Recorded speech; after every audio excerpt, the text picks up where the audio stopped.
बात सुनो। जी। ये डॉलर देते हैं आपको या पैसों में देते हैं? क्या बात कर रहे हैं आप? नहीं नहीं, मतलब पेयोनीर में देते हैं या पेपाल में डालते हैं, कैसे मतलब किस तरह होता है? क्या? या वो फेमिनिज्म की जो ऑर्गेनाइजेशन के पैसे आते हैं आपको बाहर से, तो डॉलर में आते हैं? मैं ये पूछना चाह रहा था। I mean are you serious? आप जानते भी हैं मैं कौन हूँ? कौन है आप?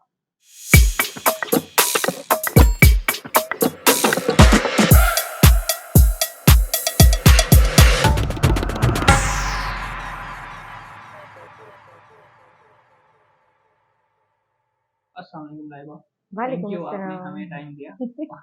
आप मीडिया इंडस्ट्री में काम कर रही हैं और माशाल्लाह बहुत एक रेप्यूटेबल ऑर्गेनाइजेशन में काफ़ी अच्छे ओहदे पे काम कर रही हैं। तो ये जर्नी स्टार्ट कैसे हुआ?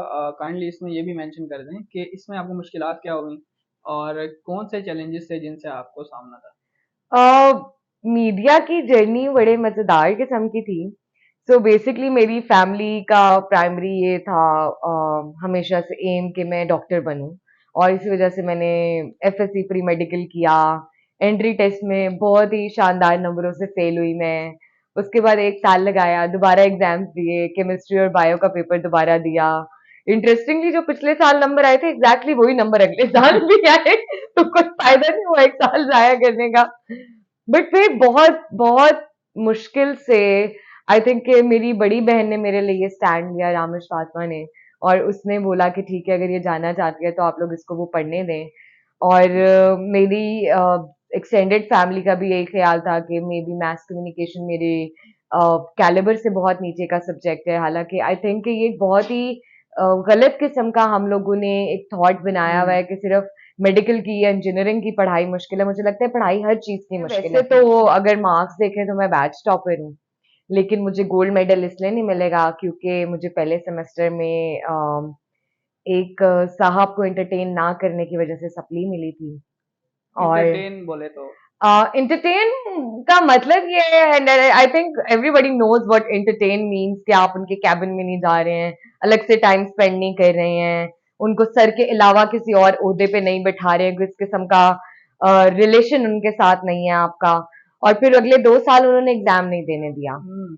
तो मैंने इवेंचुअली फाइनल ईयर में आके मैं अपना एग्जाम दे पाई और मैं उस पेपर में रीअपियर हो सकी।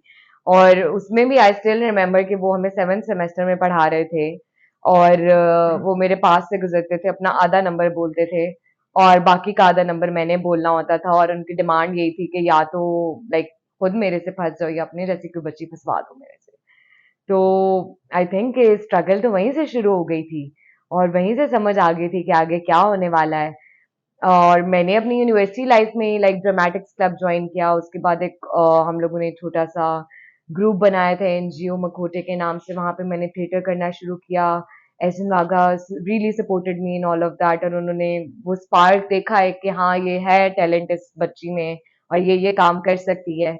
तो आई थिंक कि वो टाइम मैंने बहुत एंजॉय किया, but at the same time उसने मुझे इतना हेल्प किया मेरा कॉन्फिडेंस डेवलप करने में, इस चीज में कि मैंने दुनिया के साथ किस तरह से इंटरेक्ट करना है, मैंने बाहर जाके काम कैसे करना है, कि 7th सेमेस्टर में ही मैंने चैनल 24 में जॉब सिक्योर कर ली एज अ जूनियर रिपोर्टर।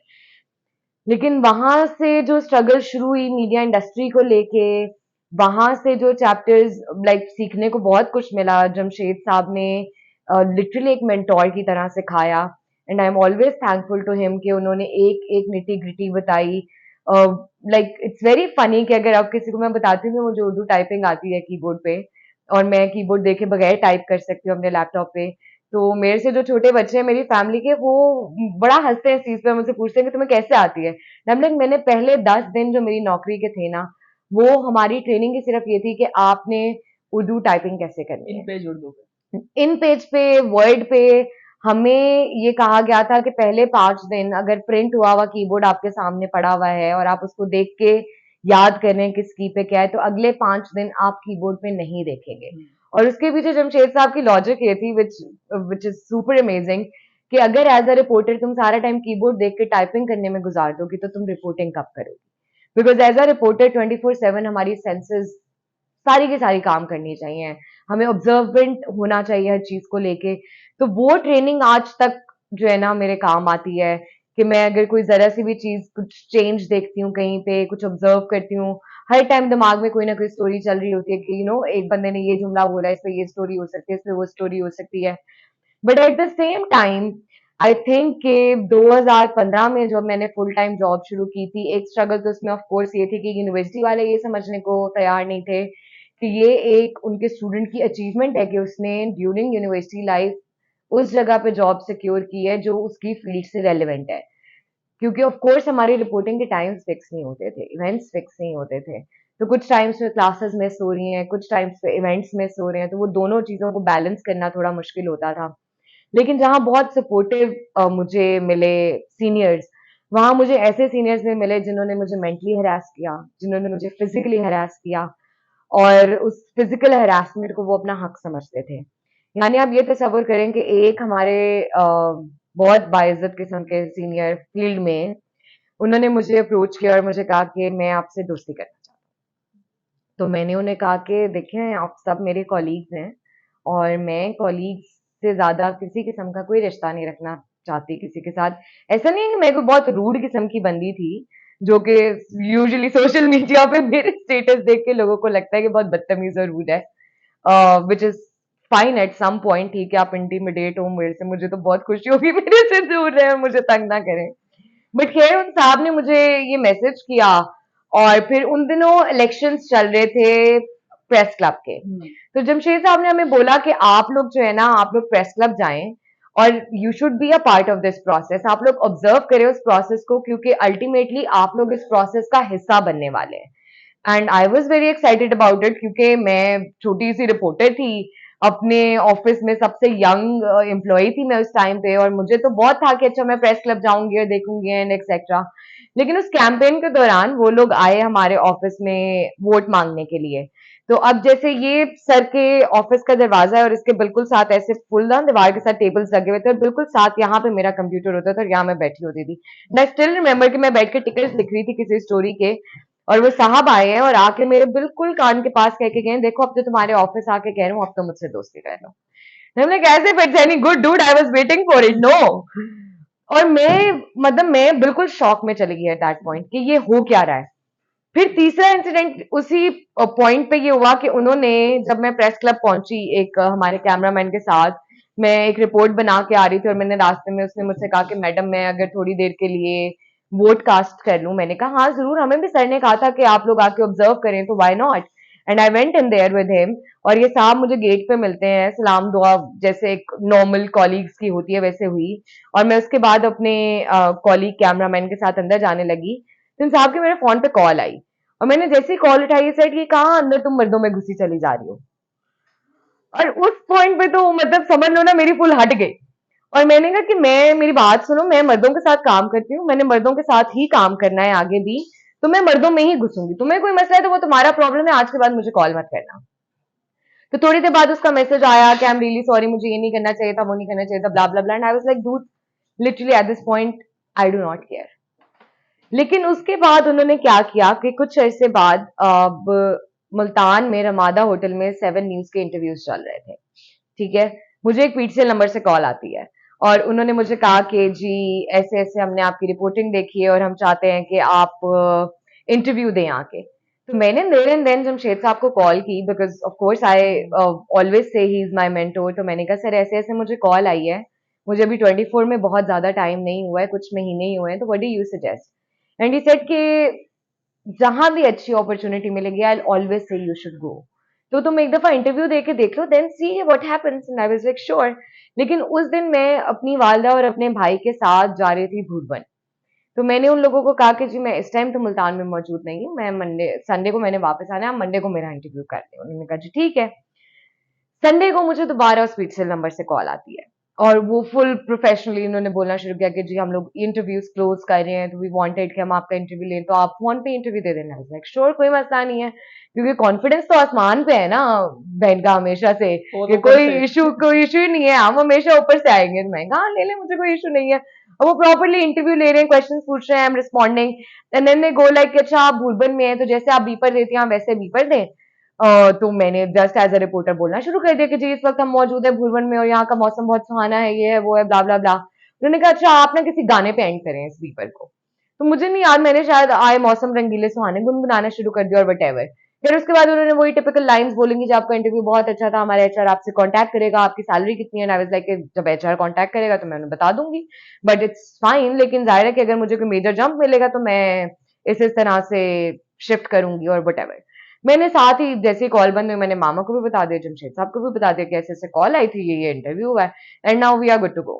अब हम वापस आए हैं अगले दिन, क्योंकि मेरी यूजुअल रूटीन ये होती थी कि मैं सुबह पहले दफ्तर जाती थी, वहां से फिर 12 बजे यूनिवर्सिटी पहुंचती थी क्लास लेने के लिए, वहां से फिर 4 साढ़े 4 बजे या तो मैं खुद अपने दफ्तर वापस पहुंचती थी या मेरा बड़ा भाई आके मुझे पिक करता था, वो मुझे लेके जाता था, क्योंकि हम दोनों सेम यूनिवर्सिटी में पढ़ते थे। तो मेरी मामा का यही था कि मतलब अपना आना जाना इकट्ठे किया करो ताकि थोड़ी तुम लोग की ट्रांसपोर्टेशन कॉस्ट भी बच जाए, और of course for the security reasons as well. तो अब हम वो मुझसे मुझे पिक किया मेरे डिपार्टमेंट से और वो मुझे ऑफिस ड्रॉप करने जा रहे हैं। रास्ते में मुझे एक मोबाइल नंबर से कॉल आती है और कोई बंदा ना वो गाना गुनगुना रहा है जो उससे एक दिन पहले मैंने गुनगुनाया है, और मुझे कुछ मिनट के लिए समझ नहीं आई कि क्या हो रहा है। And I am like, I am sorry, आपकी आवाज कट रही है, आप कौन बात कर रहे हैं? क्योंकि जाहिर है मेरे ऑफिशियल नंबर पे कॉल आई है, आई एम अ रिपोर्टर, किसी भी अननोन नंबर से कॉल आएगी, मैं उसको देर एंड देन अटेंड करूंगी बात करने के लिए। कोई आपका सोर्स हो सकता है, कोई और स्टोरी हो सकती है, तो you just can not ignore it, it's part of your profession, right? So he like goes like के गाना तो बड़ा अच्छा था दिया। हमने कहा बात कौन कर रहे हैं? And then there are these two man who started laughing, और वो बताते हैं कि जी मैं फलां फलां और फलां फलां बात कर रहा हूँ, ये दो रिपोर्टर्स दुनिया न्यूज में काम करते हैं। और मैं बिल्कुल शॉक में चली गई कि ये मेरे साथ हुआ क्या है। और मैंने जो एक साहब मुझे अप्रोच करे थे मुसलसल, उन्हें तो कुछ नहीं कहा, और दूसरे साहब को मैंने सिर्फ इतना कहा कि मैं उन साहब से तो एक्सपेक्ट कर रही थी इतनी घटिया हरकत, लेकिन आपसे मैंने कभी उम्मीद नहीं की थी कि आप इतनी घटिया हरकत करेंगे। And I kid you not, उसके बाद मैं ऑफिस पहुंची हूँ और मैं सर के दफ्तर में बैठ के इतना रोई हूँ। तो मैंने कहा कि सर मतलब मैंने तो कभी किसी को कोई हार्म नहीं पहुंचाने की कोशिश की।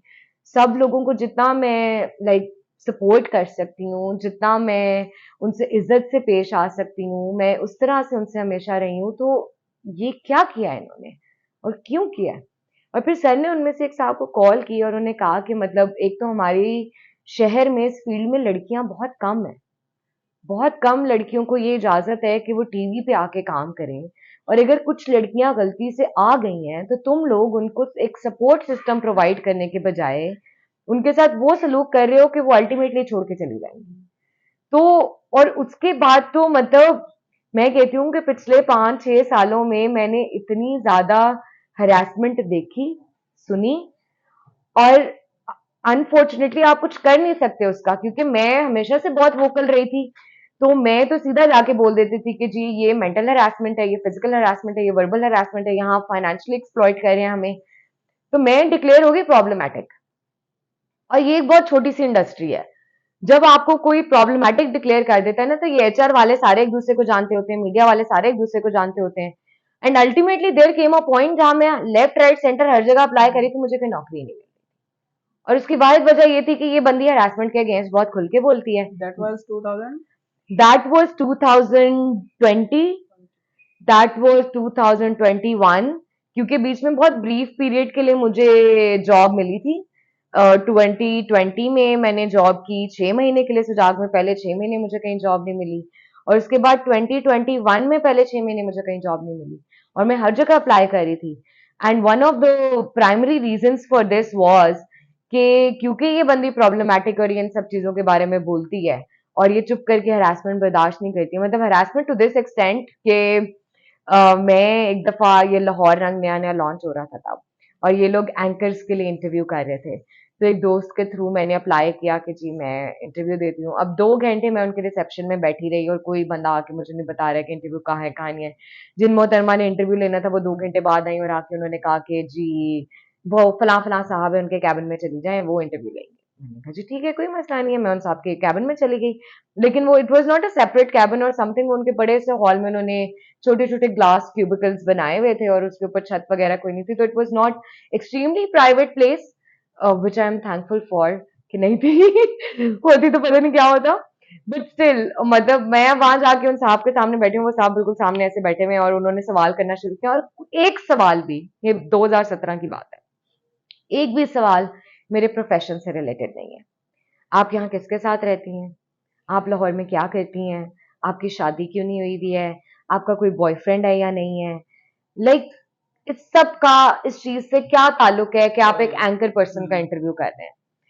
एग्जैक्टली 10 मिनट बाद उन्होंने मुझे कहा कि आप प्लीज माइंड मत कीजिएगा, मैं ना आपको प्रोड्यूसर्स की नजर से देख रहा था। अब मैंने चूंकि खुद प्रोडक्शन में काम किया हुआ था तो मैं लिटरली ऐसे करके बैठी। मैंने कहा सर इट्स ओके, मैंने भी प्रोडक्शन में काम किया हुआ है, आप 10 मिनट और देख। और ये कह के मैं वापस ऐसे हो गई। और उसके बाद वो साहब इतने शर्मिंदा, लेकिन उन्होंने, मैं वहां से खैर उसके बाद उठ के चली गई। उन्होंने कहा जी बस और कोई सवाल नहीं पूछना, ब्ला ब्ला ब्ला। और मेरे जिन दोस्त के रेफरेंस से मैं गई थी, उन्होंने उसे कहा कि हम इस लड़की को नहीं रख सकते, ये अपने वक्त से बहुत आगे चल रही है। ओ। और बहुत आगे ये चल रही है कि अच्छा ठीक है मैं ठहरक झाड़ा, तो उसने फौरन पकड़ लिया कि मैं ठहरक झाड़ा हूं, और उसने आगे से मतलब कि उल्टा जवाब दिया मुझे, बजाय इसके कि ओ सर नहीं इट्स ओके कोई बात नहीं, इस तरह का कुछ नहीं किया। तो ये तो इतना कॉमन है, but at the same time क्योंकि बहुत सारे लोग इतने सालों में ये सवाल करते रहे हैं, स्पेशली लड़कियां, कि फिर हमें क्या करना चाहिए, हम एग्जैक्टली। फील्ड छोड़ दें या हम क्या करें। मुझे ये लगता है कि फील्ड छोड़ना कोई सोल्यूशन नहीं है। सोल्यूशन नहीं है। मैं ये जरूर अग्री करूंगी कि एक पॉइंट पे आके ये मेंटल हरासमेंट इतनी ज्यादा हो जाती है, ये टॉक्सिसिटी इतनी ज्यादा हो जाती है कि आपके बर्दाश्त से बाहर होती है, and then have you have to choose कि आपको अपना पैशन चाहिए या आप खुद को सुसाइड से बचाना चाहते हैं। और मुझे अनफॉर्चुनेटली हर दफा यही चूज करना पड़ा कि मेरी मेंटल हेल्थ मेरे लिए ज्यादा जरूरी है। ऐसा नहीं है कि मैंने कोई फर्स्ट इंस्टेंस हुआ और उसके बाद आई was like okay you know I am leaving, ऐसा नहीं हुआ। लेकिन हाँ ये जरूर है कि जब मेरी बर्दाश्त की हद खत्म हो गई, देन आई वाज लाइक कि now we need to stop this, now we need to give a shut up call. और एक पॉइंट ऐसा आया कि फिर मैंने पब्लिकली लिखना शुरू किया लोगों के बारे में, उनका नाम लिए बगैर बट ऐसे आइडेंटिफायर्स देके जिससे पता लग रहा था कि किस बंदे की बात हो रही है। उनमें से एक साहब थे जिन्होंने मुझे बहुत शुरू में फिजिकली हरास किया था। अब वो मेरी यूनिवर्सिटी में मेरे सुपर सीनियर थे, और मैंने हमेशा मतलब उन्हें काफी रिस्पेक्टफुल पाया था। तो मैंने कभी एक्सपेक्ट ही नहीं किया था कि ऐसा कुछ होने वाला है। और ऑब्वियसली जब आप कहीं वर्क प्लेस पे जाते हैं, आप ये सोच के तो नहीं जाते हैं कि कोई आपको हरास करेगा। एंड एट सम पॉइंट उन्होंने क्या किया कि वो साहब ऐसे करके कहते हैं यार तुम कितनी क्यूट हो, और मेरी बॉडी बिल्कुल फ्रीज हो गई। अब जैसे लोग हमें अक्सर कहते हैं ना, किसी ने आपको हरास किया, आप तो उसको आपने, थप्पड़ क्यों नहीं हाँ, मारा, जूता ऐसे। क्यों नहीं मारा, गाली क्यों नहीं दी, गाड़ी क्यों नहीं चढ़ा दी उसके ऊपर। They need to understand that no matter what, हम कितना ट्रेन कर लें खुद को, देर कम्स अ पॉइंट जब हमारी बॉडी और हमारा माइंड फ्रीज हो जाता है, क्योंकि आपने नहीं एक्सपेक्ट किया होता कि ये होने वाला है। आप वही। सेल्फ डिफेंस के 10,000 कोर्सेज ले लें, आप मेडिटेशन कर लें, आप योगा कर लें, अपने माइंड को जितना मर्जी ट्रेन कर लें, बट आखिर आप अपने माइंड को एक आने वाले ट्रॉमा के लिए कितना ट्रेन कर सकते हैं। तो मेरी बॉडी बिल्कुल फ्रीज कर गई, एंड ही थॉट के this is a welcome note for me. This is the new और कोड। उन्होंने दोबारा दूसरे गाल को ऐसे करके किया कि तुम मेरे से दोस्ती कर लो। और फिर मैं चीखना शुरू हुई कि तुम एक सेकंड लगाओ और यहाँ से निकल जाओ। एंड ही सेड कि तुम ब्लश क्यों कर रही हो, and I am like dude मैं ब्लश नहीं कर रही हूँ, मुझे इतना गुस्सा आ रहा है कि मेरा दिल कर रहा है कि अब मैं इस पॉइंट पे ना तुम्हें गाड़ी के नीचे दे दूं या कुछ ऐसा कर दूं। खैर जब मैं चीखना शुरू हुई, वो फटाफट जो है ना वहां से चला गया। और उसके बाद मुझे कुछ ऐसा समझ ही नहीं आई, लाइक देयर एंड देन, कि मैं किसको बताऊं, क्योंकि हमारा फर्स्ट इंस्टिंक्ट ये होता है, आपको ये लगता है कि इसमें मेरा कोई कसूर है, मेरी कोई सोसाइटी भी गलती यही है, कहती है। क्योंकि आपको ट्रेन ही ऐसे किया गया है ना कि अगर किसी ने आपको इस तरह से अप्रोच किया, किसी ने आपके साथ इस तरह किया है, तो आपकी कोई गलती है, आपने कोई एडवांस किया है। तो मुझे तो समझ नहीं आई कि मैं किसको बताऊं। फिर जब मैं ऑफिस वापस गई अगले दिन, तो एक दो दिन ना मैंने मुसलसल कहना शुरू किया कि यू नो हरासमेंट लॉ के अकॉर्डिंग हर ऑफिस और वर्क प्लेस में हरासमेंट लॉज डिफरेंट लैंग्वेज में लगे होने चाहिए, हरासमेंट कमेटी होनी चाहिए। And my immediate manager said कि तुम तो फौजी हो, तुम्हें कौन हरास कर सकता है।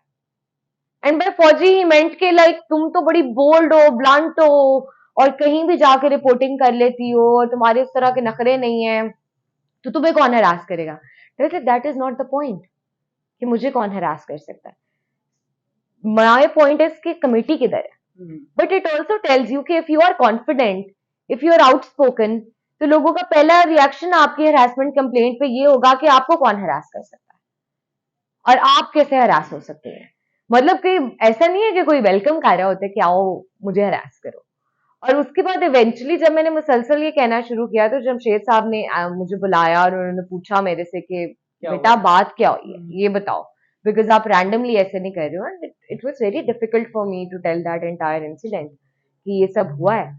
लेकिन वो अपनी कैपेसिटी में जितना कुछ कर सकते थे उन्होंने किया। बट आई थिंक ओवरऑल हमारे मीडिया हाउसेस का एक एनवायरनमेंट ही ऐसा है कि दे सपोर्ट दिस कि आप हरास करें और you can easily get away with it. Okay. तो ये आपको चैलेंजेस थे जो कि इस तमाम अरसे में आए। और आपका अब मतलब जब भी कोई हैरेसमेंट हुई है या किसी ने भी कोशिश किया है, तो इसका रिएक्शन क्या होता है, अब क्या होता है? आह, अब क्या होता है? ताकि जो देख रहे हैं या किसी ने आपकी बात सुननी है तो वो भी इससे सीखे कि हैरेसमेंट को डील कैसे किया जाए, बजाय इसके कि चुप करके रहा जाए या पैशन को मतलब छोड़ दिया यार जाए। इन ऑल ऑनेस्टी हरासमेंट को डील करने का कोई एक तरीका नहीं है, या कोई एक गाइडलाइन नहीं हो सकती कि आप कहें कि आप हरासमेंट को इस तरीके से डील कर सकते हैं और इस तरीके से डील नहीं कर सकते हैं। हर किसी की सिचुएशन डिफरेंट होती है। अब जैसे मेरी सिचुएशन ये थी कि मैं शायद एक पॉइंट पे जाके अपने घर वालों को बता सकती थी कि ये हो रहा है, और उनका इमीडिएट रिएक्शन ये नहीं था कि नौकरी छोड़ दो, पढ़ाई छोड़ दो, घर बैठ जाओ। लेकिन मुझे लगता है कि मैं इस मामले में बहुत प्रिविलेज थी, हम्म। क्योंकि हमारा तो यूजुअल रिएक्शन ही ये है कि वो वर्क स्पेस छोड़ दो, वो जॉब छोड़ दो, उस जगह पे जाना छोड़ दो, वो रास्ता छोड़ दो, बजाय इसके कि हम उसका कोई काउंटर आर्ग्यूमेंट दें और किसी हरासर को ये बताएं कि no, and no means no, you have to understand it. उसके बजाय हम लड़कियों को ये सिखा रहे होते हैं कि इट्स ओके, सबके साथ होता है, चलता है। बेटा सब्र कर, बोलोगी, आवाज उठाओगी तुम्हारी तो बदनाम। तुम्हारा नुकसान होगा, तुम्हारी बदनामी होगी, तुम्हारे पे नाम आएगा, which is not the right way to do it.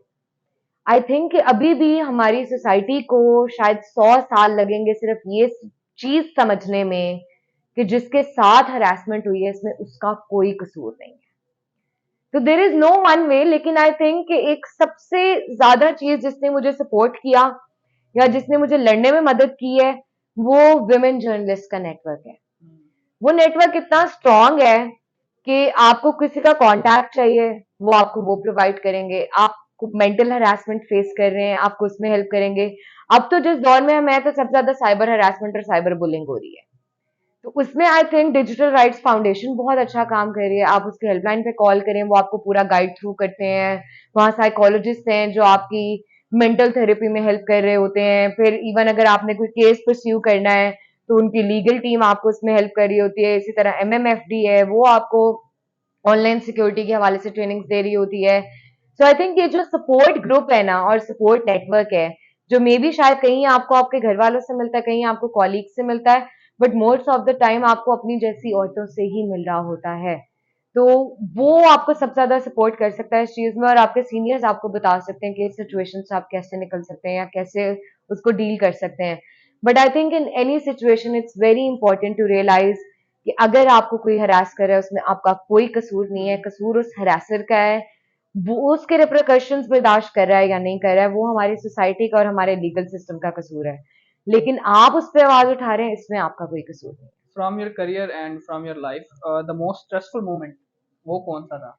Most stressful moment, I think I haven't talked about it publicly a lot, but उन दिनों मुझे नया नया शिफ्ट किया गया था प्रोडक्शन डिपार्टमेंट में, 2016 की बात है। और डील ये थी कि प्रोडक्शन के टाइम पे मैं प्रोडक्शन कर रही होंगी और जिस टाइम पे हमारे कोई रिपोर्टर छुट्टी पे या कुछ है तो मैं उसकी जगह रिपोर्टिंग कर रही होंगी।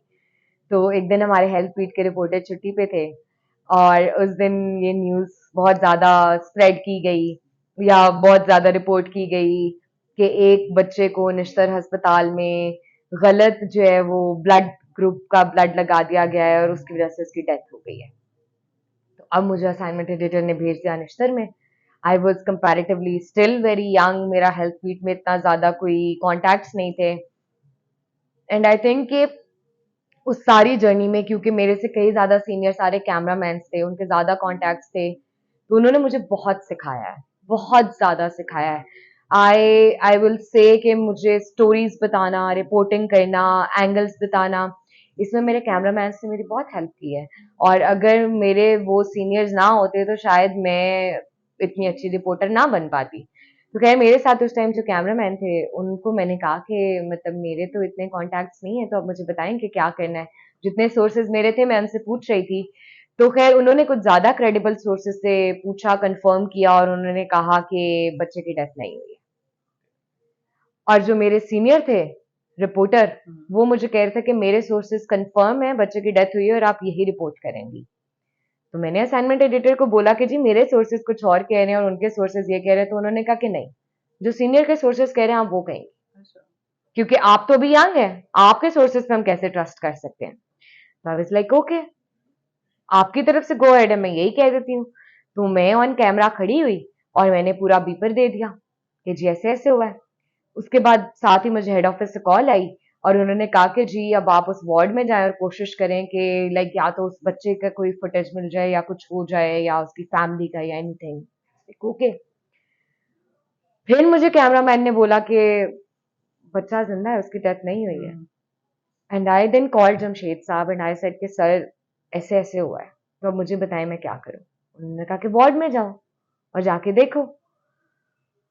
And I kid you not, मुझे अभी भी गूज बम्स हो रहे हैं ये बात वापस से दोहराते हुए कि मैं उस वार्ड की तरफ चलते हुए जा रही हूँ और it was so difficult because एक साइड पे मेरा दिल कर रहा है कि वो बच्चा जिंदा हो, क्योंकि I do not want a kid dying, but एक साइड पे मैं ये सोच रही हूँ कि मेरी क्रेडिबिलिटी, मैंने जो इन 7 8 9 10 महीनों में सारी क्रेडिबिलिटी डेवलप की है वो तो खत्म होने लगी है इस पॉइंट पे।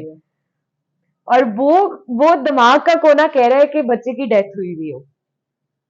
और अब मैं उस वार्ड में चलते हुए गई हूँ और निश्तर हॉस्पिटल के अंदर कैमराज अलाउड नहीं है, ठीक है। और मैंने बड़ी मुश्किल से उस जगह के एम्प्लॉयज को कन्विंस किया कि नहीं, I just want to meet the kid और कुछ नहीं है, हम लोग एक रिसर्च कर रहे हैं, वो ब्ला ब्ला, आई डोंट रिमेम्बर मैंने क्या क्या कहा उस टाइम पे। और फिर उसके बाद मैं गई and the kid was completely fine. वो आराम से उस बेड पे लेटा हुआ था, हंस मुस्कुरा रहा था, अपने पेरेंट्स के साथ खेल रहा था। उसके पेरेंट्स से मैंने जाके बात की, सराइकी में हमारी बात हो रही है और वो बड़े खुश हैं कि उनका बच्चा रिकवर कर गया है and they are even saying कि लाइक इसमें हॉस्पिटल इंतजामिया का इतना कसूर नहीं था, ये वो ब्ला ब्ला ब्ला। और मैं वहां से बाहर निकली और मैंने सर को रोते हुए कॉल किया कि सर मेरी क्रेडिबिलिटी खत्म हो गई है, क्योंकि मैंने झूठी खबर दी है और अब मुझे स्टेप बैक करना है। और हमने जिस तरह किताबों में असूल पढ़े थे कि अगर आपसे कोई गलत खबर रिपोर्ट हुई है तो जिस अंदाज में आपने उस खबर को रिपोर्ट किया उसी अंदाज में अब आप रिपटल देंगे और कहेंगे कि ये हमसे ऐसे ऐसे गलत खबर शाया हुई थी। लेकिन मेरे स्टांस को किसी ने सपोर्ट नहीं किया। हेड ऑफिस ने कहा जस्ट लेट इट गो, हम हर जगह से रिमूव कर देते हैं। मेरे ऑफिस के असाइनमेंट एडिटर ने कहा कि नहीं बस ठीक है, हो गया तो हो गया। लेकिन उसके बाद इतने अरसे तक मुझे ये लगता रहा कि मेरी क्रेडिबिलिटी खत्म हो गई है। और तब मैंने ये सबक सीखा कि मैं अपने सोर्स के अलावा किसी के सोर्स पे कोई भरोसा नहीं करूंगी कभी भी, और कभी भी इस चीज से अग्री नहीं करूंगी कि अगर कोई सीनियर कह रहा है तो वो सही ही कह रहा होगा, वो गलत भी कह सकता है। और ये वो सबक है जो मैं चाहती हूँ कि सब सीखें कि अगर कोई आपसे उम्र में या तजर्बे में बड़ा है, जरूरी नहीं है कि वो ठीक हो, वो गलत भी हो सकता है। ओके, आपने अभी बताया कि आप उधर गई और आपने उनसे बात की, तो ऑब्वियसली आपने उनसे झूठ बोला कि मैं रिसर्च पर्पज के लिए काम कर रही हूँ, ठीक है। इसी तरह हाँ, मीडिया इंडस्ट्री में जिस तरह ये खबर चला दी, इसी तरह काफ़ी खबरें भी होती हैं जो कि मेरे ख्याल में दे आर बेस्ड ऑन लाई, ठीक है।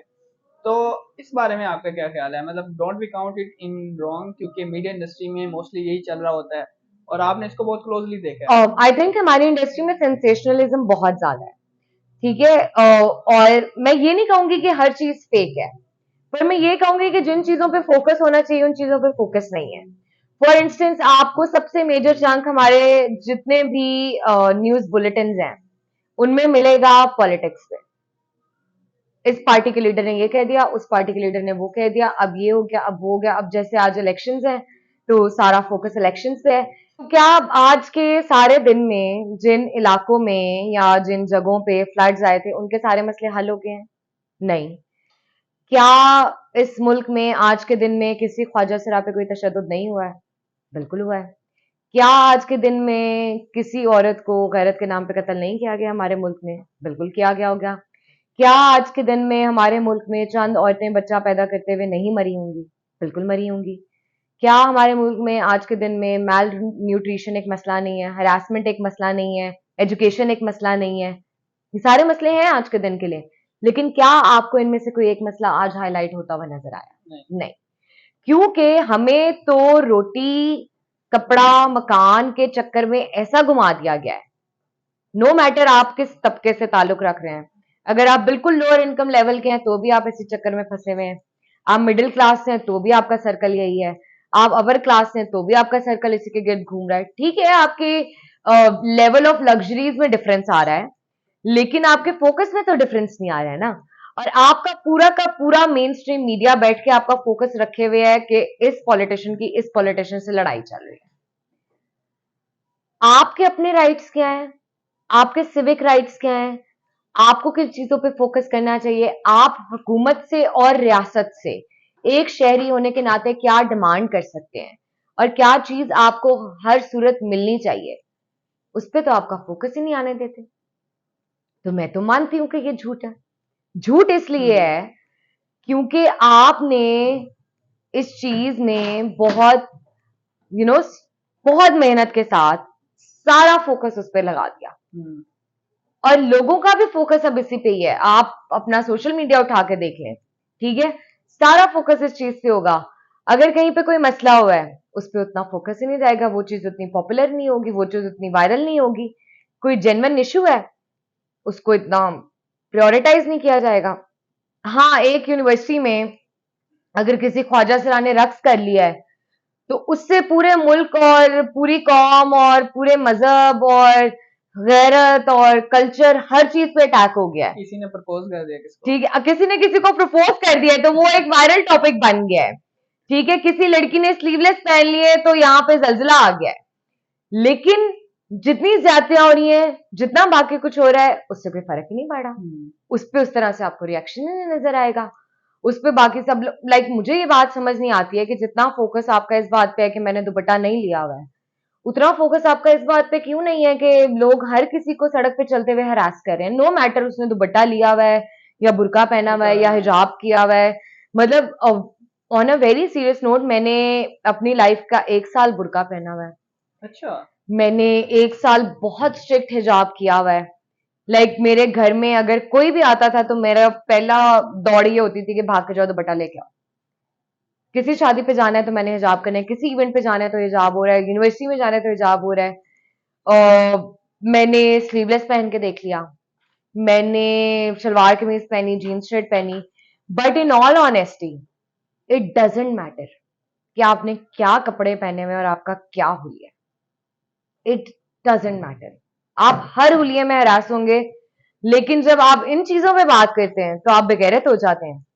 अगर आप इस चीज पे बात कर रहे हैं कि जी आपके क्रिकेटर्स, मेल क्रिकेटर्स गैम्बल कर रहे हैं, तो आप पे तनकीद होती है कि जी आप स्पोर्ट्स को सपोर्ट नहीं कर रहे हैं या आपका तो एक एजेंडा है या कुछ ऐसा है। आपकी फीमेल क्रिकेटर्स कोई मैच लूज कर जाती हैं तो फौरन सेक्सिस्ट जोक्स आ जाएंगे, फौरन उन पे बात होने लग जाएगी। मतलब आप औरतों को एक तो सपोर्ट भी नहीं कर रहे हैं। देखिए, आपके पास कोई सपोर्ट सिस्टम नहीं है अपने जर्नलिस्ट को, वो क्या है, स्पोर्ट्स से रिलेटेड खवातीन को देने के। आपको वो गलियों में क्रिकेट खेलती हुई नजर नहीं आ सकती हैं, आपको वो क्रिकेट ग्राउंड में क्रिकेट खेलती हुई नजर नहीं आएंगी। आपने हर पब्लिक स्पेस मर्दों को दे दी है, और उनके फीमेल कोचेस भी नहीं है। उनकी फीमेल कोचेस नहीं है, आपकी सोसाइटी उनको सपोर्ट नहीं कर रही है, फिर भी वो इतनी स्ट्रगल करके मैचेस जीत रही हैं, इंटरनेशनली अपना नाम बना रही हैं। वो एक मैच हार जाती हैं तो आप उनका तिया पांचा एक कर देती हैं। बाबर आजम से बेहतर वो आपको एवरेज दे रही हैं, आप उस पर बात नहीं कर रहे हैं। ठीक है, और जैसे the moment they lose a match, आपके सेक्सिस्ट जोक्स और औरतों को तो किचन में होना चाहिए और इनको बिठाया किसने वहां पर, उनको भेजा किसने और इन पे हम कितना पैसा वेस्ट करें। आपने कभी उस पैसे को कंपेयर किया है कि किसके ऊपर पैसा लग कितना रहा है? आपके मेल क्रिकेटर्स पे कितना पैसा लग रहा है, आपके फीमेल क्रिकेटर्स पे कितना पैसा लग रहा है, उनको स्पॉन्सर्स कितने मिल रहे हैं, और फिर उसके बाद गैम्बलिंग ज्यादा कौन कर रहा है, मैच फिक्सिंग ज्यादा कौन कर रहा है? कौन सी कितनी फीमेल क्रिकेटर्स हैं जो मैच फिक्सिंग में मैंने तो फंसी नहीं हैं अब सुना तक, या आज तक। गैम्बलिंग में फंसी हैं नहीं अभी सुना। तक, लेकिन आपकी तनकीद फुल फ्लेज है उनके ऊपर। तो my only argument in this is कि आप जब पूरा फोकस अपना इन चीजों से हटा देंगे, ठीक है, आप फीमेल स्पोर्ट्स वुमेन जो है हमारी, उनको उतना मीडिया पे हाईलाइट नहीं कर रहे हैं, आप अपनी जर्नलिस्ट को इतना हाईलाइट नहीं कर रहे हैं। लाइक आपने अगर, बड़ी सिंपल सी एक बात है कि अगर कोई हार्ट बीट होती है, अब हार्ट बीट्स क्या कंसीडर होती हैं? पॉलिटिक्स, उसके अलावा क्राइम, कोर्ट। आपको कितनी फीमेल जर्नलिस्ट नजर आती हैं जिनको इजीली ये बीट्स मिल जाती हैं? मैं हमेशा से क्राइम की बीट करना चाहती थी। जब मैंने ज्वाइन किया था तो my first priority was crime and second was court, third was politics. Didn't get any, क्योंकि आप औरत हैं। आप चूड़ी कंगन पे रिपोर्टिंग करें, आप बच्चों पे रिपोर्टिंग करें, आप चांद रात पे क्या तैयारियां हो रही हैं उस पर रिपोर्टिंग करें, तो इट्स गुड टू गो। मतलब you should all be the beauty and glamour and that face. आपको तो इतना मौका नहीं दिया जाता जब तक कि आप खुद से चीजें ना लेके आए। एंड इट्स सो फनी कि हमारे सीनियर मेल जर्नलिस्ट इतना पोजेसिव है अपनी बीट्स को लेके कि अगर आपका कोई सोर्स आपको कोई स्टोरी बता देता है और आप उसको ब्रेक कर देती हैं, तो इदारे में फड्डा पड़ जाता है। हम्म। ये मेरी बीट में कैसे घुसी है, इसने ये रिपोर्टिंग कैसे की है। और फिर अगर आप चले, आप कहते हैं कि चले मैं सिर्फ जेंडर बेस्ड रिपोर्टिंग करती हूँ, सिर्फ औरतों पर रिपोर्टिंग करनी है, पर मैं क्राइम में घुसूंगी। अब स्पेसिफिकली तो मैं उसी बीट में हूं ना जिसमें आपने मुझे कहा है, ठीक है, लेकिन उस पर भी मसला है कि नहीं, आप औरतों का लॉन का नया कलेक्शन आया उस पर रिपोर्ट कर लें, नया ट्रेंड क्या चल रहा है, सर्दियों में कौन से रंग पहनने चाहिए, इस पे आप रिपोर्टिंग कर लें। चांद रात पे औरतों की मेहंदी हाँ, के मेहंदी डिजाइन। कैसी लग रही है। लेकिन अगर आप कंदील बलोच का केस इन्वेस्टिगेट करना चाहते हैं तो आई एम सॉरी, आप औरत हैं, आप नहीं कर सकती। लाइक मेरे दफ्तर में या मेरे ऑफिस में ये जोक था कि कंदील के मर्डर को जब 1 साल पूरा होने वाला था और मैं उसका ईयर राउंडर बना रही थी, तो हमारे एक महान किस्म के, लाइक बहुत ही अजीम इंसान थे वो असाइनमेंट एडिटर, उन्होंने बहुत हंसते हुए बोला, हाँ हाँ, कंदील का ईयर एंडर तो तुम ही बनाओगी ना, तुम्हारे दिल में तो औरतों के लिए दर्द ही बहुत है। आई वाज लाइक, एक बंदी इतना ब्रूटली मर्डर हुई है और अपने भाई से। अपने भाई के हाथों, और पूरा मुल्क एक तरह से शॉक में गया है, औरतें शॉक में गई हैं कि हम अपने ब्लड रिलेटिव से भी सिक्योर और प्रोटेक्टेड नहीं है, और वो भी किसी भी वक्त आके हमें किसी भी बात पे मार सकते हैं। वही भाई जो उसी कदील से पैसे लेके अपनी मोबाइल फोन शॉप चला रहा था, उसके पैसों से घर चल रहा था, तब तक इट वाज फाइन। एक दिन सडनली, जो कि मैं बिल्कुल भी नहीं मानती हूँ, मेरी अपनी इन्वेस्टिगेशन इस चीज को नहीं मानती है कि it was just an honour killing, it was way more than that. But आप पहले तो जब उसका मर्डर हुआ है, आप शाम को इस चीज को सेलिब्रेट करना चाहते हैं कि we were the first one to break the news, hmm. इस पे पार्टी होनी चाहिए। और मुझे जब ये बात पता लगी तो मैं, तो आई वाज टेकन अबैक के मतलब हम औरतें जो इस दफ्तर में हैं या जो इस शहर में हैं, वो अभी इस शौक से नहीं निकली हैं कि इतना सफाक कत्ल हो गया इस शहर में। और आप ये कह रहे हैं कि हम पार्टी करें इस बात पे कि हमने सबसे पहले इस खबर को ब्रेक किया है। तो आपका ब्रेकिंग न्यूज का साइकिल और सेंसेशनलिज्म का साइकिल इतना स्ट्रांग है कि उसने आपको इतना डिसेंसिटाइज कर दिया है कि नो मैटर क्या खबर आ रही है, आप बस ये सेलिब्रेशन चाहिए, सबसे पहले हमारा चैनल, पहले ही रेटिंग आई है हमारी, सबसे पहले। सबसे ज्यादा व्यूअर्स हमारे। हालांकि आपका जो व्यूअर्स वाला सिस्टम है ना, ये रैंकिंग वाला system, it's so fake, hmm. It's so bloody fake. और उस पर कोई बात ही नहीं करता, कोई पब्लिकली बोलता ही नहीं है कि आपने जो मीटर्स लगाए हुए हैं वो चंद जगहों पे हैं, चंद चंद शहरी इलाकों में है, देही इलाकों में क्या देखा जा रहा है उस पर तो आप फोकस ही नहीं कर रहे हैं, वो आप देख ही नहीं रहे हैं। लेकिन आपकी सारी की सारी एडवर्टाइजमेंट का पैसा डिपेंड कर रहा है उस रेटिंग पे जो फेक चलें, बहुत ज़्यादा मेरे ख्याल में डिप्रेसिंग बातें हो गई है। हैं। और आप अपनी लाइफ का, बल्कि यूँ कर लेते हैं कि जो आपने अभी स्ट्रेसफुल मोमेंट बताया है, is this the depressing phase of your life also? नहीं, वो stressful moment wasn't the okay, so depressing depressing phase of. Phase of my life. I think कि मेरे लिए सबसे डिप्रेसिंग फेज वो था, जैसे लाइक मेरी बहन हमेशा मुझे कहती है कि तुम ना चाहती हो कि तुम बस फिरकी की तरह काम करती रहो, तुम्हारे पास जब काम नहीं होता तुम पागल हो जाती हो। And it's very true. So मैंने 2016 में पहला रिजाइन दिया था अपना, और वो दिया भी इस वजह से था कि एक साहब थे जो बहुत ज्यादा तंग कर रहे थे, मेंटली बहुत हरास करते थे उस दफ्तर में, और उन्होंने मेरा आई आई इन टू से द लीस्ट उन्होंने मेरा जीना हराम कर दिया था उस दफ्तर में। तो मैंने रिजाइन कर दिया, और मैंने एक लम्हे के लिए नहीं सोचा कि मेरे पास नौकरी नहीं है और कोई काम नहीं है, कोई सेकंड जॉब नहीं है, क्योंकि हम एक सेफ करियर प्लान में तो ये सोचते हैं ना कि आगे कोई ऑफर हो, कोई और जॉब हो तो हम पिछली जॉब छोड़ें। तो मैंने देर एंड देन रिजाइन कर दिया, और अगले कोई 5-6 महीने मुझे नौकरी नहीं मिली। तो अब मुझे जब नौकरी नहीं मिली और मेरे पास कोई काम भी नहीं था, और तब तक अभी मैं इतना डेवलप्ड भी नहीं थी अपने करियर में, सिर्फ 10 महीने एक परमानेंट जॉब की हुई थी मैंने, कि मैं फ्रीलांस कर सकती, या मुझे इतना पता होता फ्रीलांसिंग का कि वो कैसे करनी होती है, क्या करना होता है। तो आई टेक्निकली हैड नो वर्क, और उसकी वजह से मैं इतने बुरे एक फेज में चली गई कि for around 10 days I was bed ridden. मुझे तब तक ये नहीं पता था कि ये डिप्रेशन, बिकॉज मैं कुछ खा नहीं सकती थी, मुझसे कोई काम नहीं होता था, मुझे लगता था मैं बिल्कुल वर्थलेस हूँ। मेरे लिए एक बहुत बड़ा टास्क था कि मैंने बेड से उठ के जाना है, नहाना है और कपड़े चेंज करने। हालांकि उससे कोई 1 महीना पहले तक मैं एक्टिवली सुबह से लेकर रात तक काम कर रही होती थी और मुझे कोई मसला नहीं होता था। तो उसके बाद I started reading about mental health a lot, कि क्या क्या चीजें होती हैं, किस तरह से होता है। और उसके बाद मुझे रियलाइज हुआ कि पीटीएसडी क्या होता है, किस तरह से जो ट्रॉमेटिक फेजेस गुजरे होते हैं वो आपकी लाइफ पे ये इम्पैक्ट कर सकते हैं, आप इस फेज में जा सकते हैं। और अभी भी कभी कभार ऐसा होता है कि कुछ दिन बहुत मुश्किल होते हैं, कि मेरे लिए अपने बिस्तर से निकलना बहुत मुश्किल हो जाता है। मैं पूरा पूरा दिन, इनफैक्ट 2-2 दिन मैं अपने कमरे से बाहर नहीं निकलती हूँ, और मुझे बिल्कुल नॉर्मल लगता है ये। लाइक अगर मेरी सोशल मीडिया लाइफ देखें तो लोगों को लगता है कि ये तो बहुत आउट गोइंग है और बहुत सोशल है, और पता नहीं कितनी को कोई इवेंट्स अटेंड करती होगी, और सारा सारा टाइम उसका दिमाग पार्टी माहौल में होता होगा। But I think in reality जब वो मेरी लाइफ का पार्ट बनते हैं तो उनके लिए ये बड़ा शॉकिंग होता है कि यार इस बंदी को इसके कमरे से निकालना कितना मुश्किल काम है। चले फिर आप उससे निकलेंगे कैसे? यार उससे निकलने में मेरी फैमिली ने मेरी बहुत हेल्प की, बहुत सपोर्टिव थे, क्योंकि वो सारे डॉक्टर्स हैं, तो टेस्ट वगैरह तो उन्होंने सारे करा के देख लिए। मतलब मेरा सीटी स्कैन भी हुआ, और सीटी स्कैन तब मेरा जिंदगी में पहली दफा हो रहा था, and that was an experience जिसमें मुझे लगा था कि मैं एक लिटरल कब्र में हूँ। और मुझे याद है कि मुसलसल वो जो 45 मिनट थे जिसमें वो स्कैन चल रहा था, मैं सिर्फ रो रही थी। लेकिन वो रोते हुए आई वाज सो कॉन्शियस कि मैंने हिलना नहीं है, क्योंकि उन्होंने कहा था कि आपने हिलना नहीं है इसके अंदर, टेस्ट खराब हो सकता है।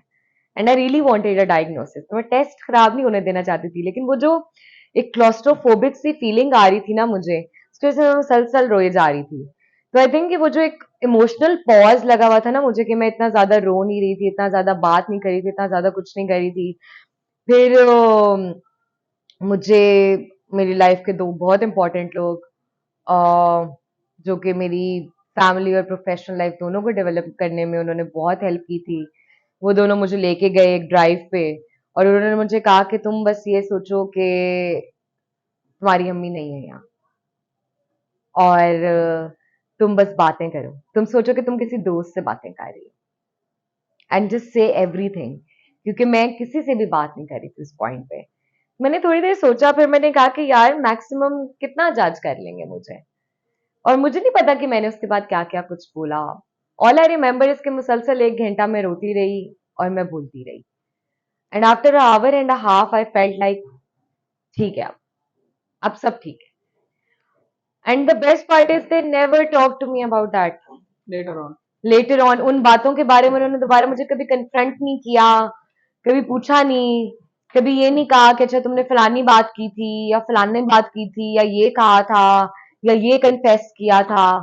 तो आई थिंक उस चीज ने मुझे बहुत हेल्प किया।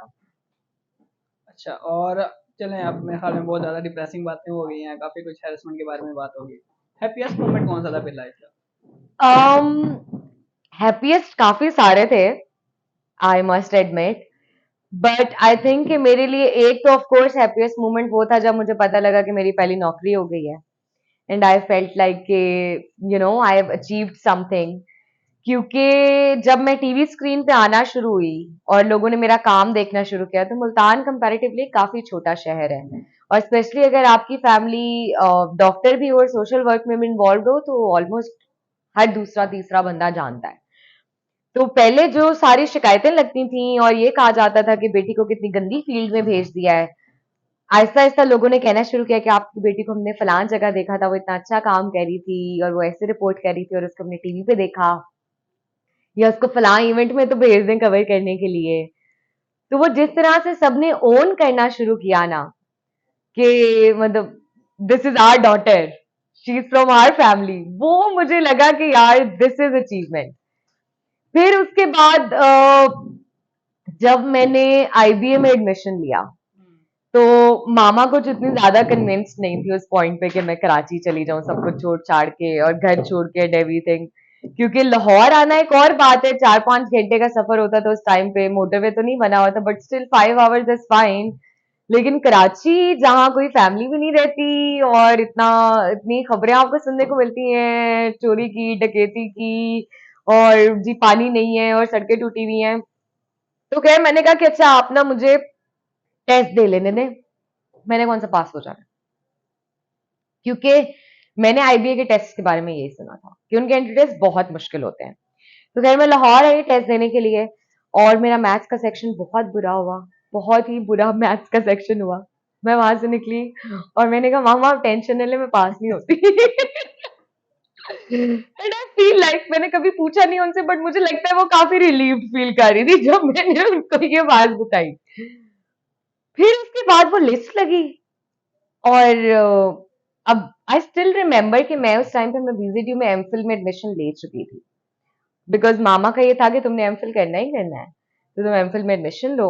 और मैं बिल्कुल कन्विंस नहीं थी कि मैं एक दफा फिर उस यूनिवर्सिटी में जाऊं जहां पे ना तो आपके काम की कोई वैल्यू है, ना आपकी कोई वैल्यू है, ना इस चीज की वैल्यू है कि आपको लेटेस्ट टेक्निक्स पढ़ाई जाएं और सिखाई जाएं।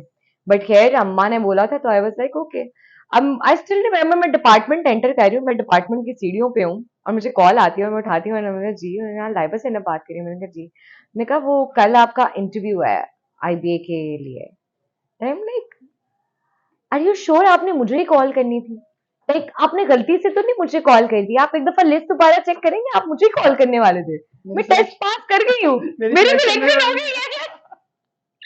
And he's like, हाँ आपको ही कॉल करनी थी, आपने टेस्ट पास कर लिया है। And I was like, oh my god, this actually happened. और फिर उसके बाद मैंने इंटरव्यू दिया, और मी बीइंग मी मुझसे जिस तरह के सवाल किए गए मैंने वही जवाब दिए, और इन दी एंड जब रिजल्ट आया मेरे फुल मार्क्स थे उस इंटरव्यू में, oh nice. And I was the only person जिसके फुल मार्क्स थे, एंड आई फेल्ट लाइक कि ये क्या हो गया, शिट। और फिर उसके बाद जब मैं थर्ड सेमेस्टर में थी अपने एमएस के लिए आईबीए में, मुझे फुल स्कॉलरशिप मिल गई। तो वो जो मैंने अम्मा से कहा था ना कि अम्मा बस ये पैसे भर दो, उसके बाद वाली इंस्टॉलमेंट्स मैं देख लूंगी, आई पे you back, I do something, मैं छोटे भाई की पढ़ाई पे पैसे लगा दूंगी। ये और बात है कि जब वो लाइक स्कॉलरशिप के पैसे आए और मैंने देन एंड देन वो सारी अमाउंट अम्मा के अकाउंट में ट्रांसफर कर दी कि ये आपके पैसे हैं, ये मेरे पैसे नहीं है, तो उन्होंने वादे के मुताबिक वो वहां नहीं खर्चे जहां खर्चने थे, जो कि मेरे छोटे भाई की पढ़ाई के लिए थे। एंड शी सेड कि वो मेरा मसला है, एग्जैक्टली। ये कहाँ जाएंगे वो मैं फैसला करूंगी, and she invested it back in me. Oh nice. तो वो that was a point which like kind of brought tears in my eyes के मतलब क्या। And finally I think one of the happiest moment was जब मेरी आईवीएलपी के लिए selection हुई थी स्टेट डिपार्टमेंट की तरफ से और मैं यूएस गई थी। That was a moment of achievement, because जब मैं एम्बेसी में गई थी तो मुझे यही था, मैं बड़ा कैजुअल थी उस टाइम पे, एंड आई वाज लाइक कि मेरा कौन सा वीजा लगना है यार, मेरे पासपोर्ट पे एक ठप्पा नहीं लगा हुआ आज तक कहीं का भी, ठीक है, ब्लडी गरीब पाकिस्तानी पासपोर्ट बस टिकते हैं जिसको वो मुल्तान में। वैसे ही नहीं कहीं पे भी जो है ना जाने देते, और मेरी कोई बैंक की वो लंबी चौड़ी स्टेटमेंट नहीं है, कोई ट्रैवल हिस्ट्री नहीं है, मैं तो हो ही नहीं सकता कि मेरा जो है ना वो ठप्पा लग जाए और वो कहे कि जाओ बीबी अमेरिका मेरी जाके travel history Multan to Karachi है। मेरी travel history Multan to Karachi है। विच बाय द वे जब मैं पहली दफा कराची बाय एयर जा रही थी, मॉम प्लीज फॉरगिव मी, मैं अपनी सबसे एम्बैरेसिंग स्टोरी बताने लगी हूँ जिसपे ये लोग बहुत मजाक उड़ाते हैं मेरा। बट जब मैं पहली दफा कराची बाय एयर जा रही थी 2016 में, तो मैंने उन्हें घर वालों को कहा कि मैं कैसे बाय एयर जा सकती हूँ, मेरे पास तो पासपोर्ट ही नहीं है। They were like, लाना है तुम्हारी सारी पढ़ाई पे और रिपोर्टिंग पे, तुम्हें ये नहीं पता कि पासपोर्ट इसलिए चाहिए होता है कि आपने इंटरनेशनली फ्लाई करना होता है, लोकल फ्लाइट के लिए पासपोर्ट नहीं चाहिए होता है। तो खैर उस ट्रैवल हिस्ट्री में भी ठप्पा तो नहीं लगा था ना कराची का, तो खाली था पासपोर्ट। और मेरे आगे जो लोग थे लाइन में, देवर लाइक के किसी का बिजनेस है, कोई किसी की फैमिली रहती है वहां, कोई पढ़ने के लिए जा रहा है, और उनकी ट्रैवल हिस्ट्री भी है और बैंक स्टेटमेंट्स भी है सारा कुछ, और मेरे आगे के दो लोग रिजेक्ट हो चुके हैं। मैंने कहा भाई आज तो सीन पक्का है, आज तो ऑफिसर का मूड खराब है, आज तो इसने कहना बीबी चल निकल लेते, इससे भाग जा फौरन से, मुंह देख अपना और देख के तुझे अमरीका जाना है। Yeah, I went there and we started asking questions. Okay, why are you going? And I said, I've been selected by the State Department for International Visitors Leadership Program as a young influencer. He goes like, आप करती क्या है? और उस point पे, as usual, आपकी बहन के पास नौकरी नहीं थी और उसे YouTube कर रही थी, या नया दौर के लिए vlogs चल रहे थे मेरे, and somehow उन vlogs की वजह से मेरी selection हुई थी, by the way, जो कि मैं बहुत ही casual लेती थी उन 2-3 मिनट के vlogs को। दोस्त वर द व्लॉग्स जो स्टेट डिपार्टमेंट लाहौर की एक बंदी ने देखे थे, और उसने कहा था कि यार she is somebody who is a young influencer. तो अब खैर उसने कहा कि अच्छा टॉपिक्स क्या है, मैं टॉपिक्स बताना शुरू होगी। मैंने चैनल का नाम बताया कि मेरे यूट्यूब चैनल का नाम ये है। उसने फटाफट टक टक टक सर्च किया, और हमारी जाहिर की सिफारिश थी स्टेट डिपार्टमेंट की तरफ से। तो मैंने कहा कि I talk about social issues and political issues and feminism. जब मैंने फेमिनिज्म बोला तो he said selected. I am like Okay, nice. What? And he's like, approved. Your visa has been approved. And I'm like, are you sure? Again. Are you sure? मतलब इतना तो कभी खुद पे यकीन ही नहीं आया ना कि कुछ अचीव भी कर सकते हैं ऐसा जिंदगी में। और खैर मैं वहां से निकली और मैंने आके हमारा जो फैमिली का व्हाट्सएप ग्रुप था उसमें मैंने मैसेज किया कि जी ऐसे ऐसे मेरा वीजा लग गया है, और मेरे बड़े भाई की मुझे कॉल आती है। अब नाउ ही इज समबडी जिसकी ट्रैवल हिस्ट्री है, Okay. ठीक है, और वो गया हुआ है दूसरे मुल्कों में, लेकिन हमारी फैमिली से कभी कोई अमेरिका नहीं गया था उससे पहले। तो मुझसे कॉल की, और क्योंकि हम मैन में very Frank with each other, तो उसने कोई 8-10 मोटी मोटी मुझे गालियां निकाली। इज लाइक तू झूठ बोल रही है कि तेरा वीजा लग गया है? मैंने कहा अल्लाह की कसम मैं तुझे पेपर पे तस्वीर खींच के भेजती हूँ, वीजा लग गया मेरा। तो आई थिंक वो एक सेलिब्रेटरी मोमेंट पूरी फैमिली के लिए था।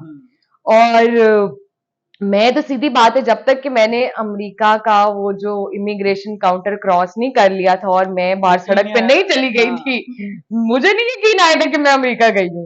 मुझे लग रहा था उन्होंने इमिग्रेशन काउंटर से वापस भेज देना है कि बाजी चले वापस भाग जाए अच्छा, इधर जब से। अनाउंसमेंट होगी तो आपको भी लगता होगा यार क्या पता मेरा नाम लेके आप नहीं जा सकते। यार आई किड यू नॉट, वो इमिग्रेशन वाली जो लाइन लगी हुई थी, मैं ऐसे फिंगर्स करके खड़ी हुई थी सारे टाइम कि यार अल्लाह मियां बस इस दफा बचा ले, प्लीज प्लीज निकलवा दे, आइंदा अमेरिका के बारे में कोई गलत ट्वीट नहीं करूंगी। क्योंकि उन्होंने तब बहुत नया नया शुरू किया था कि वो आपका सोशल मीडिया मॉनिटर कर रहे होते थे और सारी चीजें देख रहे होते थे, एंड एवरीबॉडी वाज सेइंग कि तुमने अपने सोशल मीडिया पे फला चीज लिख दिया, फला चीज लिख दिया। मैं कहती बस इस दफा निकाल दें यार, इस दफा जाने दे, अगली दफा नहीं लिखूंगी। तो या I think these are some moments of achievement which I remember Okay, so do you have any regret about your life? A lot. Okay, so mention one. मुझे लगता है कि मुझे बहुत जल्दी कैमरा वर्क सीख लेना चाहिए था, जो मैंने बहुत देर से जाके सीखा। मुझे एडिटिंग बहुत जल्दी सीख लेनी चाहिए थी। जमशेद साहब मुझे बहुत कहते थे एडिटिंग सीख लो, और मैं बस एडिटर के पास थोड़ी देर बैठ के ना, और एडिटर्स बहुत अच्छे थे, सिखाते भी थे मुझे, तो मैं बस बेसिक बेसिक सीख के मैं भाग जाती थी। बस ठीक है ठीक है ठीक है। कैमरा के साथ भी यही था कि मैं उन्हें कहती रहती थी मुझे सिखाएं, वो सारी चीजें बता भी रहे होते थे मुझे, और फिर मैं बस ठीक है ठीक है ठीक है करके भाग जाती थी। बट उसके बाद जब मुझे अपनी आईबीए की मेरी थीसिस सबमिशन था 2019 में डॉक्यूमेंट्री का, और मेरे पास कोई एडिटर नहीं था, और 1.5 दिन रह गया था सबमिशन में, और एडिटिंग की बहुत सारी गलतियां थी, बहुत सारे फ्रेम्स चेंज होने वाले थे, बहुत सारे शॉट्स चेंज होने वाले थे, मुझे सब टाइटल्स नहीं लगाने आते थे वो लगाने थे, मुझे एंड क्रेडिट्स नहीं लगाने आते थे वो लगाने थे, मुझे डी नॉइजर नहीं लगाना आता था वो लगाना था। लाइक इन शॉर्ट बॉस कुछ नहीं आता था, लगे पड़े थे अपने। एंड मैंने 1.5 दिन मुझे आज भी याद है, एक कमरे में बंद होके गुजारा। और यूट्यूब से सीखा, मेरा एक क्लास फेलो था हसन, उससे सीखा। एक और मेरा दोस्त था रेहान, उससे सीखा कॉल्स से कि यार क्या करना है, इस चीज को कैसे करते हैं। और उस 1.5 दिन में मुझे याद है कि मेरी दोस्त है बहुत अच्छी, राबिया बुक्टी, उसने मुझे कॉल की शाम को और उसने मुझसे सिर्फ इतना पूछा, तूने कुछ खाया है? एंड आई वाज लाइक कि मुझे तो नहीं याद कि मैंने आखिरी दफा खाना कब खाया। एंड शी वाज लाइक कि मतलब तुम पागल हो जाओगी, ऑर्डर करो, कुछ खाओ, उसके बाद काम करना, ऐसे काम नहीं होगा। और उस टाइम मुझे रियलाइज हुआ कि मुझे कितनी देर हो गई है बैठे हुए और मैं कब से काम कर रही हूँ और कुछ नहीं पता। तो आई थिंक एक वो चीज मुझे बहुत जल्दी सीख लेनी चाहिए थी जो मैंने नहीं सीखी। और एक मुझे रिग्रेट ये है कि मैं अपने कंटेंट को लेके बहुत इनकंसिस्टेंट रही हमेशा। लाइक यूट्यूब चैनल बनाया, उसको इतना नहीं चलाया, टिकटॉक बना लिया, वो अभी भी कभी दिल करता है तो ठीक है, नहीं करता तो नहीं। टिकटॉक स्लोमो वाला तो नहीं है ना प्लीज? आई थिंक स्लोमो वाले टिकटॉक में कोई बुराई नहीं है, क्योंकि बेसिकली टिकटॉक के बारे में मेरा ये मानना है कि it's one of the most democratic social media platform. Democratic in this regard कि आपको टिकटॉक पे वो स्टार्स मिलेंगे जो आपको किसी और सोशल मीडिया पे नहीं मिलेंगे। आपके लिए वो कंटेंट क्रिंज हो सकता है, पर उनके पास वो व्यूअर्स, उनके पास वो फॉलोअर्स इसलिए है क्योंकि लोग उनका वो कंटेंट पसंद कर रहे हैं। टिकटॉक पे जो एक वो तनकीद है ना कि वो बहुत वल्गर है, फहाशी बहुत है। तो एक तो ये कि फहाशी की डेफिनेशन सब्जेक्टिव है, हर किसी की फहाशी की डेफिनेशन अलग है। और दूसरा ये कि आप बाकी सब मीडियम्स की फहाशी को उस तरह से नहीं देखना चाहते हैं, हालांकि हर मीडियम पे है, हर सोशल मीडिया प्लेटफॉर्म पे है। अगर आपको, मुझे लगता है टिकटॉक पे इतनी तनकीद की सबसे बड़ी वजह यह है कि लोगों को ये तकलीफ है कि लोअर इनकम सोशल बैकग्राउंड के लोग स्टार कैसे बन गए, पड़ेगा। ओके, आई वुड लाइक, तो थोड़ा सा एक क्वेश्चन आपकी लाइफ के बारे में करते हैं, फिर थोड़ा सोशल इश्यूज पे आते हैं। तो कहानी मोहब्बत की, बहुत सारी हैं, कौन कौन सी सुनाऊं? जो आपके दिल के करीब हो। आई थिंक मोहब्बत जितनी दफा की है वो दिल के बहुत करीब रही है। वो मोहब्बत थी या आदत थी? नहीं, मोहब्बत थी, हमेशा मोहब्बत थी। मैं इस चीज पे बिल्कुल बिलीव नहीं करती हूँ कि मोहब्बत सिर्फ एक दफा हो सकती है। मुझे लगता है कि ये बड़ा ही फजूल कॉन्सेप्ट है कि मोहब्बत आपको जिंदगी में सिर्फ एक दफा हो सकती है या इश्क सिर्फ एक दफा हो सकता है। That's not necessarily true. हाँ, ये हो सकता है कि आप अपनी हर मोहब्बत से जो चीज सीखते हैं, जो एटलीस्ट मैंने सीखी है कि मुझे अपनी जिंदगी में क्या चाहिए और क्या नहीं चाहिए। ओके, तो जो क्या नहीं चाहिए वो मैंने कोशिश की कि अगले बंदे में ना हो। लेकिन मैंने मोहब्बत जब भी की है, मैंने हमेशा अपना 100% दिया है। ये सोच के मोहब्बत नहीं की है कि ठीक है यार 2-4 दिन की बात है उसके बाद देखेंगे। अगर किसी मोहब्बत का अंजाम शादी में नहीं हुआ तो जरूरी नहीं है कि वो आपकी नाकाम मोहब्बत ही हो, वो भी एक कामयाबी है। हो सकता है शादी हो जाती तो कभी मोहब्बत ही ना रहती बीच में। तो कहानी तो सुनाई, क्या सीखा? यार कहानियां बहुत सारी हैं। मैंने बहुत छोटी उम्र से मोहब्बत करना शुरू कर दी थी और मुझे इस चीज हम को अपने नाज़रीन को बताते चले। एडमिट करने में कोई शर्मिंदगी नहीं है। लेकिन हाँ, मुझे ये लगता है कि हमारी सोसाइटी के रूल्स एंड रेगुलेशंस के हिसाब से जो मेरी अभी तक शादी नहीं हुई है वो मेरी एक बहुत बड़ी नाकामी कंसिडर की जाती है। लेकिन मुझे पर्सनली ये लगता है कि मैं अभी भी मोहब्बत कर रही हूँ और करती रहूंगी। और मेरी कोशिश होगी कि किसी को मेरे से इतनी मोहब्बत हो जाए कि वो मेरे से शादी कर ले। मतलब मेरा यकीन करें, मैं कोशिश कर रही हूँ, अगर होगी किसी को तो शादी हो जाएगी मेरी। तो प्लीज मेरे से ये सवाल पूछना छोड़ दे कि शादी कब होगी। लेकिन मैं मुख्तसरन सिर्फ इतना बता सकती हूँ कि शॉर्ट डिस्टेंस रिलेशनशिप्स में भी रही हूँ, लॉन्ग डिस्टेंस रिलेशनशिप्स में भी रही हूँ, इकट्ठे रह के भी देख लिया, दूर रह के भी देख लिया। लेकिन कहीं ना कहीं मुझे लाइक जो मेरा हासिल हसूल है इस सारे एक्सपीरियंस का वो ये है कि आप अपने पेरेंट्स के साथ भी एक कॉम्प्रोमाइज में रहते हैं, आप अपने बहन भाइयों के साथ भी एक कॉम्प्रोमाइज में ऑब्वियसली, रहते हैं, ऑब्वियसली। आप अपने दोस्तों के साथ भी एक सर्टेन लेवल के कॉम्प्रोमाइज में रहते हैं। तो आप ये नहीं एक्सपेक्ट कर सकते कि ये एक जो एस्पेक्ट है ना लाइफ का, या ये एक जो रिश्ता है, इसमें कॉम्प्रोमाइज नहीं होगा। तो मुझे कॉम्प्रोमाइज करने से कोई घबराहट नहीं होती है कभी भी। मेरी बहन बहुत जोकिंगली कहती है कि तुम तो इतने इश्क में मुब्तला होती हो ना कि तुम अपने शौहर के पाँव धो धो के पिया करोगी। जो कि लोगों को लगता नहीं है मेरी बातें पढ़ के, बट दैट्स ट्रू कि मैं इश्क में बहुत ही जो है ना गोडे गोडे इश्क में मुब्तला होने वाली ये तो खातून हूँ मैं। टॉक्सिक भी है। कि मुझे बस मैं कि मुझे किसी से इश्क हो गया तो हो गया, फिर अब उसके बाद मैं कहती हूँ जब तक दिल नहीं टूटता ना तब तक तो इस इश्क से बाहर ही नहीं निकलना हमने। बट आई थिंक कि इस एक एस्पेक्ट में भी we do need to realise कि वो एक सर्टेन लेवल ऑफ कॉम्प्रोमाइज रहेगा, लेकिन हाँ ये नहीं हो सकता कि किसी के लिए मैं 180 डिग्री अपने आप को चेंज कर लूँ। चलें, सही है। अच्छा, आप ये बताएंगे फेमिनिज्म क्या है और आप कितने पैसे बनाती हैं फेमिनिज्म से? यार मैं सिर्फ इतना कहना चाहती हूँ, ये जिनको फेमिनिज्म से पैसे मिल रहे हैं और वो यहूदी एजेंट है, मेरा सही अकाउंट नंबर ले लो यार। पैसे नहीं है मेरे पास यार, हद होगी यानी कि मतलब अगर लोगों को पैसे मिल रहे हैं और ये फॉरेन एजेंडा है तो प्लीज मेरे को पैसे दो। डॉलर ऊपर जाता होगा, आप तो खुश हो डॉलर जाएंगे। ऊपर जा रहा है, मेरी कमाई ऊपर क्यों नहीं जा रही है मुझे ये बताओ। But it's a very funny bullshit concept to be very honest कि जी इनको पैसे मिलते हैं और ये पैसे के पीछे करेंगे सब कुछ ब्ला ब्ला ब्ला, ऐसा कुछ भी नहीं है। इनफैक्ट जब से मैं औरत मार्च का हिस्सा हूँ तब से अल्हम्दुलिल्लाह फरिश्ते हर साल मेरे अकाउंट चेक करते रहे हैं, मेरी फैमिली के अकाउंट चेक करते रहे हैं, और उन्होंने आके मेरी अम्मा को कैटेगोरिकली ये बोला, एक्सक्यूज मी, उन्होंने आके मेरी अम्मा को पानी बोला, चाहिए तो। नहीं नहीं दैट्स फाइन, कि हमने आपके और आपकी फैमिली के सारे अकाउंट्स चेक कर लिए, बैंक अकाउंट्स, हमें कहीं से कोई ट्रांजैक्शन ऐसी नजर नहीं आई है जो आपके पास आई हो जिसको हम फॉरेन जो है ना फंडिंग। फंडिंग डिक्लेयर कर सकें। तो मेरी अम्मा ने कहा फिर आप लोग को मसला क्या है? अगर आप लोगों को पता लग गया कि हमें पैसे नहीं मिल रहे हैं but we still believe in the cause, तो आप लोग को मसला क्या है? आप क्यों हर साल हमारे घर आके हमारी इन्वेस्टिगेशन कर रहे होते हैं? तो मतलब मैं सिर्फ इतना कहना चाहती हूँ कि अगर फरिश्ते कुछ नहीं ढूंढ सके हैं और बाकी लोगों को मिल गया है कुछ ना कुछ, तो प्लीज मुझे भी थोड़े पैसे दे दो यार, मैंने भी थोड़े खर्चे करने होते हैं। यकीन मानो मैं अपने यहाँ पे जिस घर में मैं रहती हूँ उसका अपने हिस्से का सारा खर्चा मैं खुद चला रही होती हूँ। कोई शुगर डैडी नहीं है मेरे पास जो पैसे दे रहा है, कहीं से फॉरेन फंडिंग नहीं आ रही, बहुत मेहनत करके पैसे कमाने पड़ते हैं। तो अगर सिर्फ फेमिनिज्म का नाम लेने पे पैसे मिल रहे हैं तो मुझे भी थोड़े दे दे। ओके, तो अभी आपने मेंशन किया कि ये जो एक ताल्लुक होता है किसी के साथ भी, वो म्यूचुअल कंप्रोमाइज पे होता है, ठीक है। अभी जो फेमिनिज्म में जितने भी हमारे पास हमने प्ले कार्ड्स देखे, उसमें मोस्टली ये होता है अपना बिस्तर खुद गरम करो, इस तरह के जितने भी होते हैं, तो इसमें कहीं भी नहीं लग रहा होता कि यार ये कंप्रोमाइज पे आ रहे हैं, ठीक है।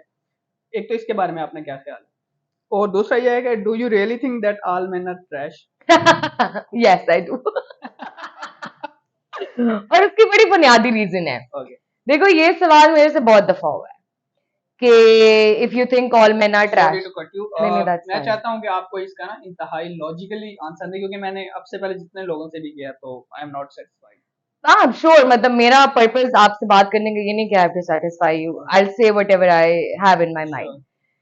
So when we say all men are trash and men are triggered by it, ठीक है, my only problem is कि फिर या तो जो ट्रैश नहीं है हमें कोई इंडिकेटर दे दे, क्योंकि जब मैं अपने घर से स्टेप आउट कर रही हूँ, सड़क पे चल रही हूँ और मेरे पास से कोई मर्द गुजर रहा है और मेरे जितने पास्ट एक्सपीरियंसेस की वजह से मुझे वो ट्रॉमा है, मेरे साथ जो जो हुआ, मेरे साथियों के साथ जो जो हुआ, और औरतों के साथ जो जो हुआ, अगर मेरे पीछे से कोई बाइक आती है ना, मुझे नहीं पता उस बाइक पे कौन है, मुझे नहीं पता कि वो बंदा हरास करेगा या नहीं करेगा, लेकिन मेरे दिल में इतना डर होता है कि मैं एक साइड पे हो जाती हूँ हम्म, और मैं ऐसे कनखियों से देख रही होती हूँ कि ये कहीं मेरे बहुत पास तो नहीं आ रहा।